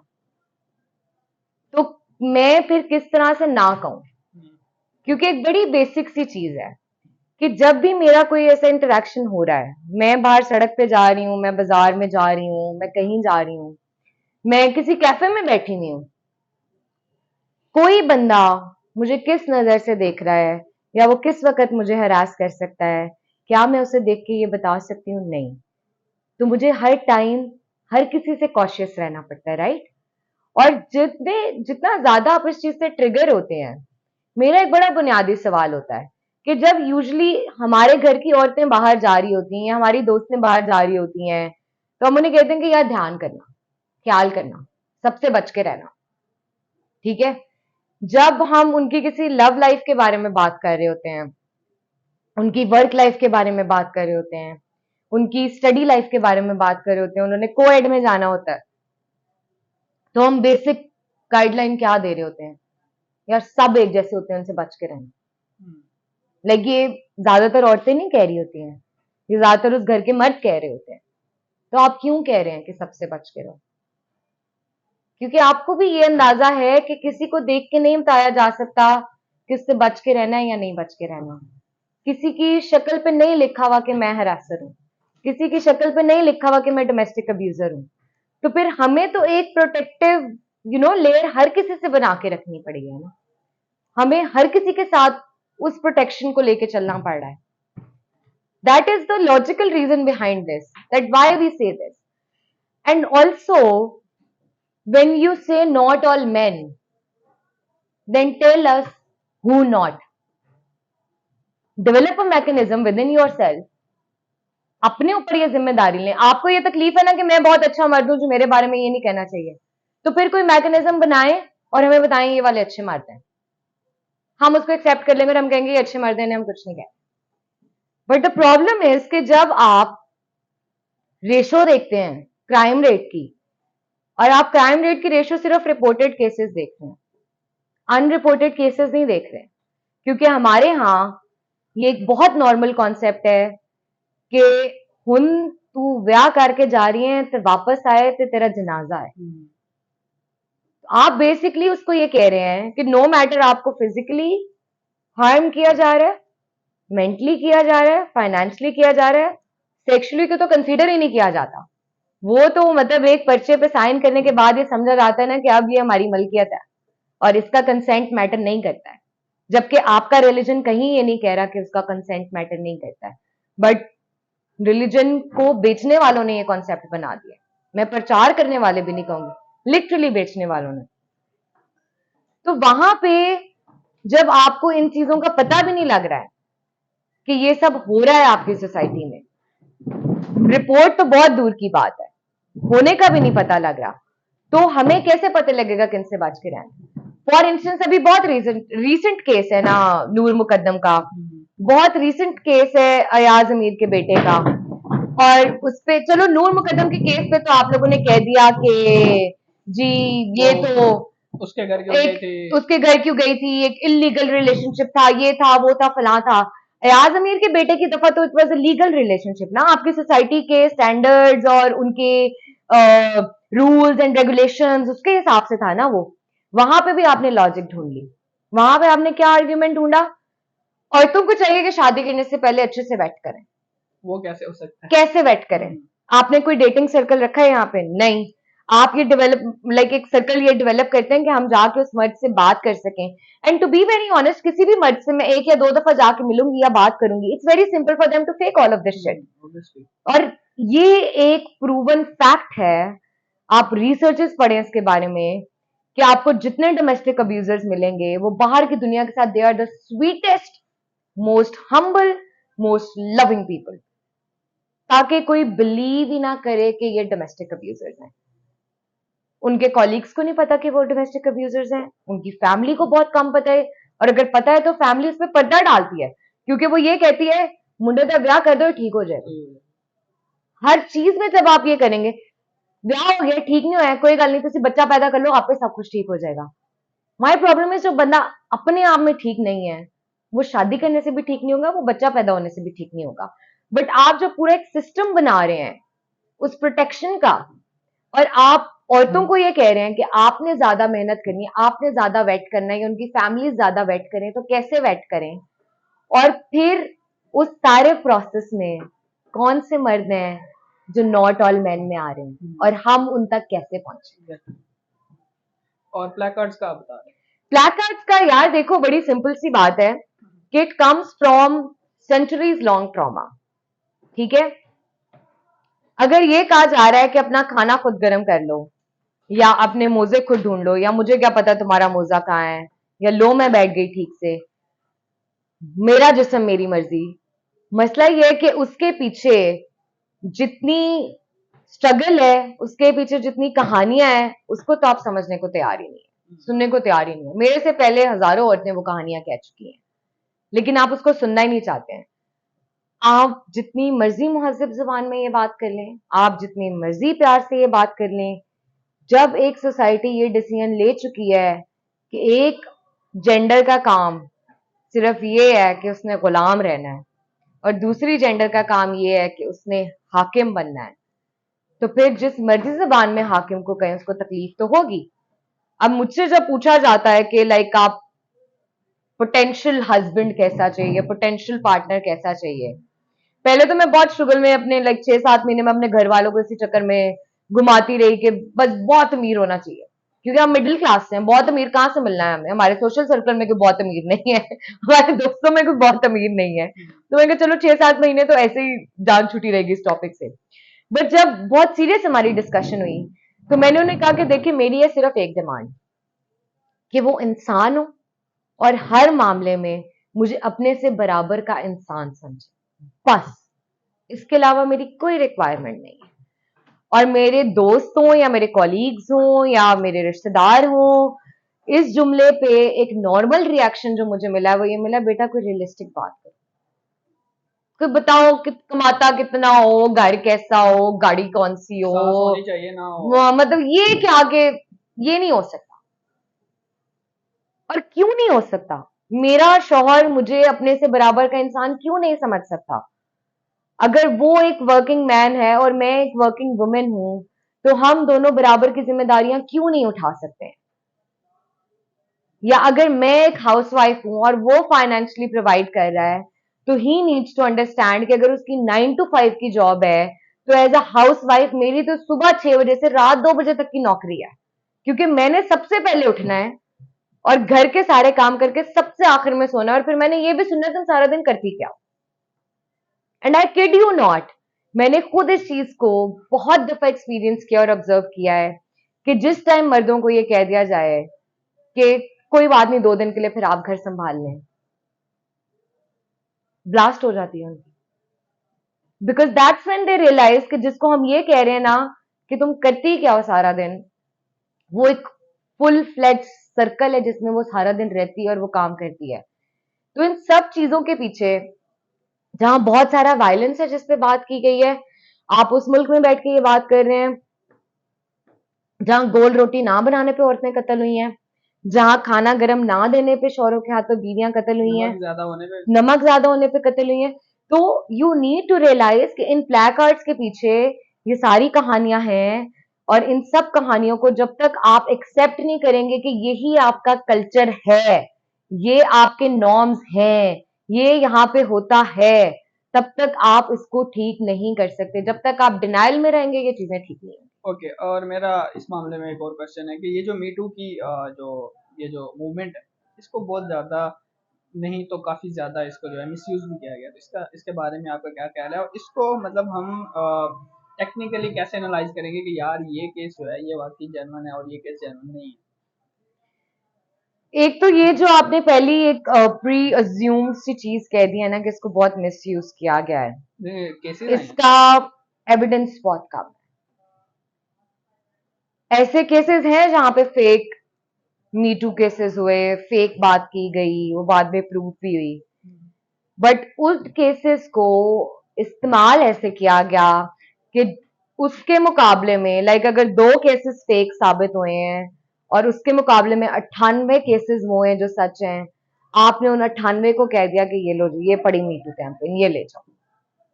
मैंने आपको इस इंटरव्यू में जितनी बातें बताई हैं कि मेरे साथ हरासमेंट के ये केसेस हुए हैं, एक्चुअली में मेरी लाइफ में उससे 100 गुना ज्यादा केसेस हुए हैं। लेकिन क्या मेरे पास इस मुल्क में ऐसा कोई सिस्टम है, ऐसी कोई जगह है जहां मैं जाके इन केसेस को परस्यू करूं और मुझे एक्चुअली में इंसाफ मिले? क्या मैं ये साबित कर सकती हूँ कि फलां बंदे ने राह चलते हुए मेरी एस पे हाथ फेरा है? हम्म, मेरे पास क्या सबूत है? क्या मैं बॉडी कैमरास लगा के फिरूं सारा time? Is this a possibility? नहीं, मैं एक दफ्तर में काम कर रही हूँ और वहां किसी ने एक इनअप्रोप्रिएट जुमला बोला है सबकी एब्सेंस में, क्या मैं इस चीज को साबित कर सकती हूँ? It's me versus him. तो मैं कैसे कह दूं कि ये सारी चीजें फेक थी?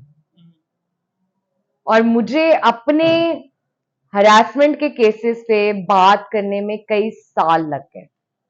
मैं कई साल बाद अपनी फैमिली को बता सकी थी कि मेरे साथ ये हुआ और उस बारे में पब्लिकली लिख सकी थी। तो मैं तो इस चीज को कभी क्वेश्चन नहीं करूंगी कि किसी औरत ने या किसी भी मर्द ने कितना टाइम लगाया इस चीज पे बात करने में कि उसको हरास किया। अच्छा, ट्रांसजेंडर एक्ट के बारे में आपका क्या ख्याल श्योर। देखिए, ट्रांसजेंडर एक्ट के बारे में जितना प्रोपेगेंडा किया जा रहा है, मेरा ख्याल है कि अगर इससे आधी मेहनत भी जमाते इस्लामी अपने वोटर्स पे कर लेती तो कहीं ना कहीं कोई 2-4 सीटें जीत लेती।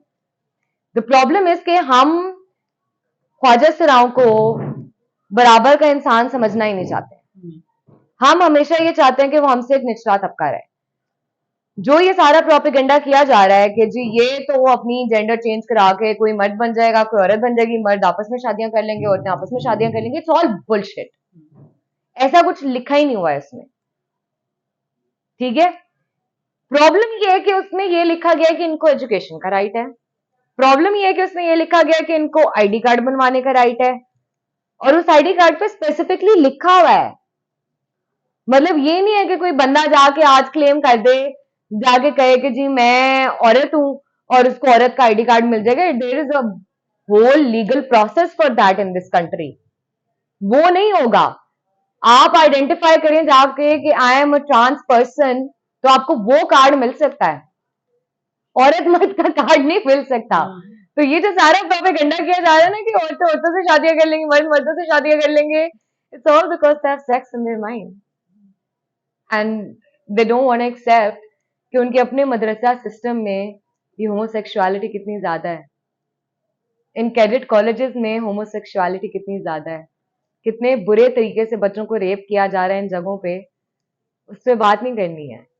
बस एक ख्वाजा सिरा को अपने बराबर का इंसान नहीं समझना, उसे तालीम का हक नहीं देना, उसे काम करने का हक नहीं देना, उसे तशद्दुद से बचाव का हक नहीं देना, इसलिए ये सब कुछ हो रहा ओके, तो what is your biggest fear? है। My biggest fear, in all honesty my biggest fear is कि मेरी किसी ऐसे इंसान से शादी ना हो जाए जो डोमेस्टिक अब्यूजर हो। ओके। मुझे इस चीज से बहुत डर लगता है कि कोई मेरे पे चीखे चिल्लाए। कोई मेरे पे चीखता है तो मैं मुझे फौरन से पैनिक अटैक हो जाता है, मैं बहुत शिवर करने लग जाती हूँ, मैं रोने लग जाती हूँ। तो मुझे इस चीज से बहुत खौफ आता है कि अगर मुझे किसी ऐसे इंसान के साथ जिंदगी गुजारनी पड़ गई जो चीखता चिल्लाता हो, like beat for a very short period of time, of course कि मैं उसको ज्यादा देर बर्दाश्त नहीं करूंगी, लेकिन अगर मुझे थोड़ी देर भी करना पड़ गया तो that's one of my biggest okay, what is the one thing you will never do again? one thing I will never do again. Shit. Shit. I don't think so. I think मुझे दोबारा से अगर ये life गुजारनी पड़ी ना, तो मैं दोबारा से ये सब करूंगी, लेकिन एक डिफरेंट तरीके के साथ, कुछ कुछ नया एंगल ढूंढ के उसमें। What is the funniest thing you have ever heard? Funniest thing I ever heard, मैं मैट्रिक में थी और मैंने अपने बारे में सुना था कि मैं लेस्बियन हूँ। और मुझे जिस बंदी ने बताया, मैंने उसको कहा लेस्बियन क्या होता है? क्योंकि मुझे मतलब भी नहीं पता था, तो मैं वो कैसे सकती थी? So yes, that was funniest. What would you do if money were no object? If money were no object, मैं फिर भी उतनी ही याशी करती जितनी मैं करती हूँ। ओके, और what is the most daring thing you have ever done? Most daring thing I have ever done, इस मुल्क में रहते हुए वुमेन राइट्स पे बात की है और जिंदा बची हुई हो अभी तक। Unexpected proposal from your friends? Unexpected proposal from your friends. Oh, I think I'll pass this question. There are so many. Okay, so आपका इस प्रोग्राम के बारे में, हमारे क्वेश्चंस के बारे में क्या I ख्याल think it was a lot of fun. मैंने काफी enjoy किया and thank you so much for all of these questions. I totally loved it. है?